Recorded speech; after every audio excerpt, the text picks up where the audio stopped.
Vamos a conversar entonces para que pasen este diálogo en el acto de apertura del ciclo 2015 del Grupo Marta de París. Para que pase a la posteridad. A la posterioridad.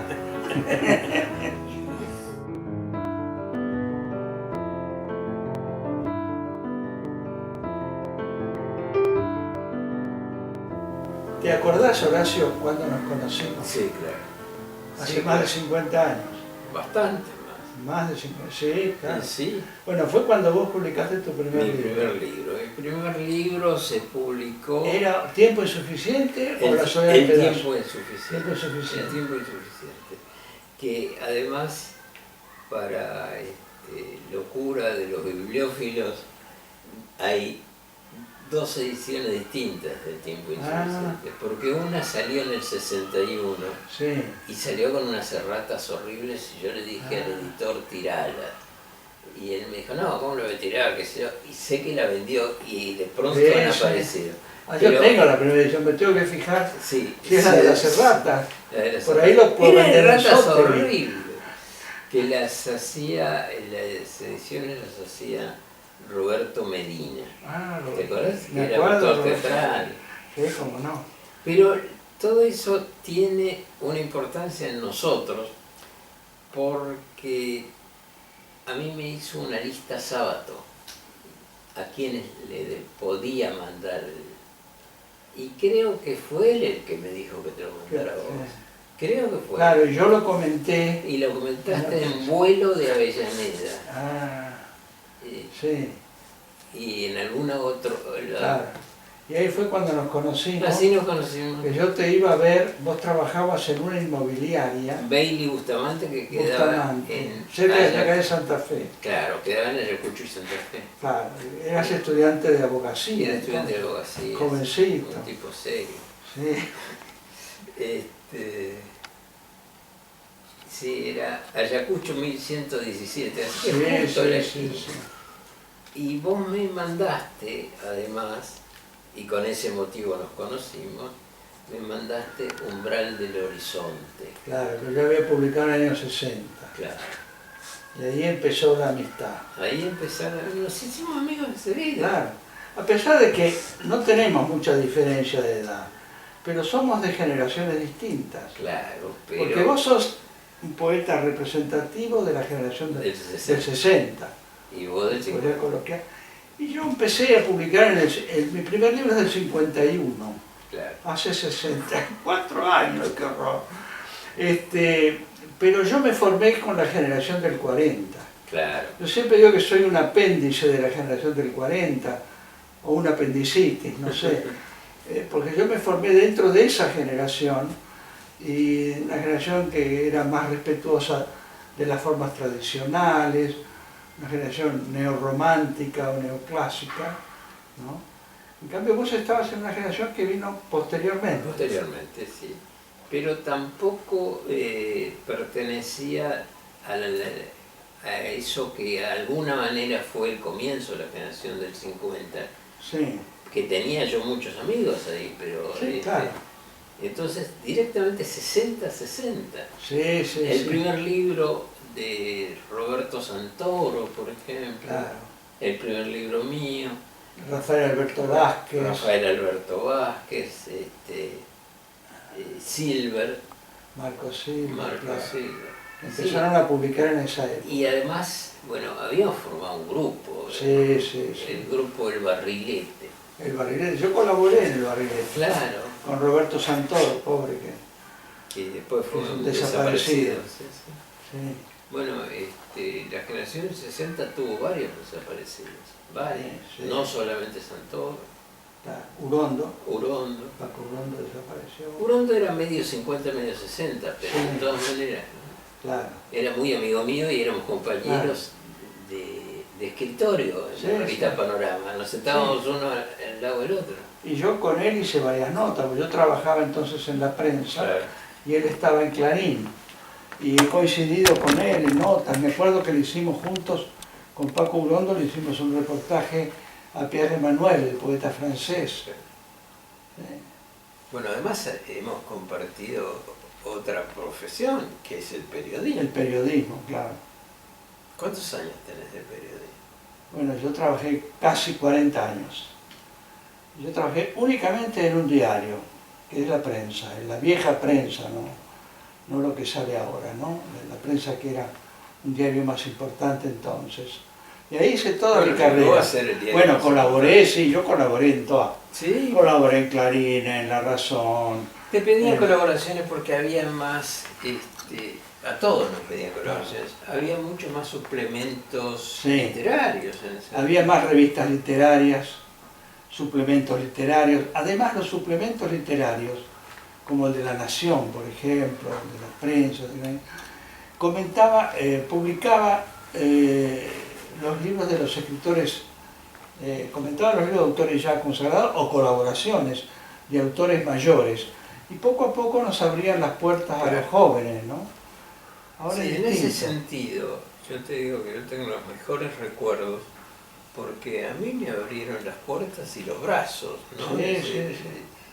Yo me hice amigo de tipos como Marechal, González Tuñón, Florencio Escardó. Esa es la ventaja que hemos tenido nosotros en esa generación, de haber conocido, de haber sido amigos de grandes escritores. Pero además no solo los conocíamos, éramos amigos. Éramos amigos, sí. Así de vernos una vez por semana. Vos fuiste muy amigo de González Tuñón. De González Tuñón. Yo me tuteaba con González Tuñón. Sí, yo también. Con Roberto Ledesma, con Vicente Barbieri, con tantos, con Luis Franco. Con Marechal me tuteaba, porque él me dijo, no me envejezcas, tuteame. Claro. Y a mí me parecía como un sacrilegio. La Nación a mí me recibía Mallea. Yo era un mocoso, y Mallea me abría la puerta, me hacía sentar, charlábamos un rato. Bueno, ¿qué me trajo? Me trajo algún... Sábato me invitó a su casa la semana que yo le mandé unos poemas manuscritos. Sí, yo tenía 19 años, y le mandé unos poemas manuscritos. Y él me dijo, ¿por qué no me visita este fin de semana? Lo voy a esperar con mucho gusto, véngase a tomar un café. Y bueno, a partir de ese momento me hice amigo de Sábato. Sí. Y además, por la profesión periodística, hemos entrevistado a muchos escritores importantes. En mi caso, Neruda. Neruda, por ejemplo. Yo viví en la casa de Neruda. Claro, que yo podía haberlo hecho. Vos sabés que yo lo entrevisté 2 veces a Neruda. La primera vez estuve charlando mucho tiempo con él, porque acababa de morir González Carvalho, que era mi padrino literario, y él era muy amigo. En el Canto General hay un poema no dedicado, el tema es González Carvalho. Bueno, y charlamos bastante, y cuando nos despedimos él me dijo, cuando vengas a Chile, llámame, te vienes a Isla Negra y te pasas una semana conmigo. Yo pensé que me lo decía así, de una forma casi protocolar, ¿no? Y no lo llamé. Y después me enteré que a vos te dijo lo mismo y vos te fuiste y te quedaste unos 10 días con él, ¿no? 10 días entonces. En Isla Negra. En Isla Negra, una maravilla, me trataron fantástico. Claro. Es uno de los recuerdos. Fue para mí el sueño del pibe. Claro. Era la primera vez que salía del país. Sí. Yo nunca había salido de Buenos Aires. Y con Neruda, al quien admiraba. Claro. Y bueno, y me dejó la casa, su casa a mi disposición. Claro. Yo fui muy amigo de Rafael Alberti, por ejemplo. Claro. Si yo no vivía acá cerca, en Ugarteche, Las Heras y Ugarteche. Y yo lo iba a visitar con frecuencia. Yo quería mucho a María Teresa León. Gran escritora. Excelente escritora, opacada por la fama del marido. Era amigo de Aitana. Aitana, cuando viene a Buenos Aires nos encontramos siempre. Aitana era una chiquilina, tenía 15 años, y yo tendría 23, 24. Aitana, la hija de Rafael y de María Teresa. En fin, hemos tenido la suerte de conocer a escritores importantes, a grandes poetas. Y en su salsa, además, ¿no? Y en su salsa. Sí. Cosa que hoy es más difícil, quizá porque se han creído importantes algunos escritores más jóvenes y más nuevos. Se creen importantes. Sí. No, en serio. Claro, es cierto. A mí me lo han dicho chicos que vienen a verme Dice, no, bueno, pero es muy difícil entrevistar a fulano. Andá y tocar el timbre. Claro, claro. Era como Borges lo llamabas por teléfono, te Te atendía atendía él y te invitaba a la casa, ibas a la casa. Era un hombre de lo más Además no quería, accesible, ¿no? no quería que te fueras, porque Sí. a él le encantaba hablar de literatura. Sí, sí, sí. Y ahí era cuando se sentía Claro, no, y además aprovechaba. más Borges. Aprovechaba que vos estabas para que le leyeras algo ¿no? O le escribieras. o le escribieras. Tengo una grabación de Carlos Ulanowski que llega a entrevistarlo, me regaló el cassette, llega a entrevistarlo y le dice, bueno, pero antes de la entrevista le voy a dictar esto. Y le dicta un soneto Sí, sí. y le dice, punto y coma, coma. Sí, sí, sí. Y le dijo todo el soneto. Sí, sí. A mí me dictó el soneto El Búfalo, me lo dictó una vez en la librería de la ciudad, porque le pasaban la máquina de la librería de la ciudad. Y un día yo estaba en la librería y la empleada no estaba, y yo le dije, Borges, si quieres se lo paso yo, y bueno, me lo dictó, se lo pasé a máquina. Era otro mundo. Era otro mundo. Además yo tuve la suerte de conocer, por ejemplo, a Borges lo conocí con vista, porque yo en el año 52, 53, ya iba a la SADE, Sí. en el 53 me dieron la faja de honor, claro que en esa época, como decían en el Roslo, a nadie se le niega en la Argentina un cigarrillo y la faja de honor de la Sí. SADE, y a mí me la dieron entonces en el 53. Y en esa época Borges todavía tenía vista, y yo lo conocí Borges entonces. todavía, te digo, los primeros tramos de los 60, todavía de lejos el amarillo lo veía. Sí, sí. Por ejemplo, yo estaba en Canal 7 y hice pintar una mesa ratona con el color amarillo y mandé comprar flores, rosas amarillas. Claro. Y él dijo, qué atento, Fue la respuesta al amarillo. Sí, Qué atento, que yo me había acordado Claro. que... Claro. Qué maravilla. No, ha sido un tiempo muy especial. Sí, Y lo porque- mismo en Latinoamérica, porque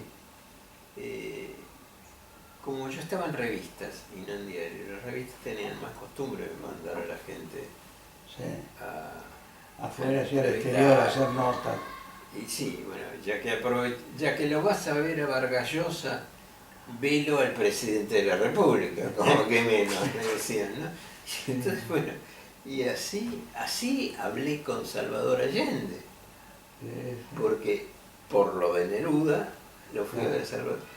Sin embargo, te atendía, era Salvador Allende, era presidente del Senado entonces, y te atendía. Sí, sí. Y te deja unos recuerdos de vida impresionantes. Bueno, vos has escrito bastante sobre tu, Sí, sí, yo tengo un libro que tu último publiqué libro. hace pocos años donde hay unos cuantos reportajes, pero algunos no guardé el recorte, es una lástima. Últimamente encontré algunos recortes que tendría que reeditar ese libro e incluirlos. Incluirlo. Por ejemplo, lo entrevisté a John Dos Pasos, a Artushenko, el poeta ruso, y esos no están en el libro. No, tendría Y a otros personajes, por ejemplo, a Leguizamo, ¿no? Esos no Claro, están en el sí, libro. porque los personajes que no eran de la literatura también. También he entrevistado a mucha gente así interesante. Yo en la prensa tenía una columna que se titulaba Gente de Buenos Aires. Sí. Entonces entrevisté a muchos tangueros, ¿no? Cadícamo, Sebastián Piana, Tania, Alberto Castillo, a muchos tangueros y gente. Entrevisté, por ejemplo, a la última compañera de baile del Cachafaz. ¿Te acordás? Sí, no me ¿Cómo acuerdo se el llamaba? nombre. Que a los 80 y tantos años seguía bailando ¿Sabes? en un boliche de la calle Pichincha y seguía todavía bailando, un personaje, ¿no? Yo de tango tengo un montón. Claro, Tengo- bueno, vos pero Vos sos tanguero viejo. yo soy tanguero, pero además de personaje de tango, porque la manera de conseguir que te contaran algo era ser tanguero, no había otro. Sí, sí. Pero de pronto esos tipos eran Aníbal Troilo, y Claro. de quien me hice muy amigo fue de Astor Piazzolla. Ah, Porque yo tenía un amigo, Albino Gómez, que lo Albino conoces, Gómez, sí. claro, que era íntimo y yo le dije, mira, quiero conocerlo. Sí, sí, sí. Aquella bailarina de tango era Carmencita Calderón. Carmencita Calderón. Carmencita Calderón, Sí, personaje. había muy lindos por ahí. Cadícamo lo vi mucho hasta muy pocos días antes de su muerte. Claro. Yo a Cadícamo también lo entrevisté poco antes de la muerte también. Él estaba ya en sanatorio Sí, sí. y me dijeron, bueno, pero le están haciendo, ¿cómo se llama esto? Diálisis. Diálisis. Claro. Y él gritó, no, Sí. que pase que es amigo mío. Tenía 90 y tantos años, casi 100. Casi sí. Casi 100. Y lamenté cuando se murió porque le faltaban 6 meses y él quería llegar a los 100. Sí, sí, sí. Y me dice, ¿sabes qué pasa, Horacio? ¿Sabes qué pasa? Los médicos jóvenes no saben tratar a los centenarios. Gran tipo, Sí. siempre me cayó muy bien. Bueno, y en España vos también, que viviste Bueno, años sí, allá, sí, también claro, bueno, yo viviste. tuve 7 años ahí y además estaba en una revista literaria, Claro. Cuadernos Hispanoamericanos. Sí, Y sí. ahí él. Así Todos que bueno, los- ha sido una vida rica, ¿no? Sí, Yo estoy contento yo no de cambiaría haber mi vivido. vida laboral para nada. haber vivido en esta época, o en Sí. la época pasada, va. No, No, pero me gustaría seguir viviendo. Lo que pasa es que uno ya se da cuenta que está bajando los últimos escalones, ¿no? Sí, Eso es penoso, ¿no? Es penoso. Pero ¿quién nos quita lo bailado? No, nadie. O como decía Bioy Casares, cuando él le decían ¿quién le quita lo bailado? Ya no, que me lo quiten, no, que me lo devuelvan. Lo de Que bueno. me lo devuelvan.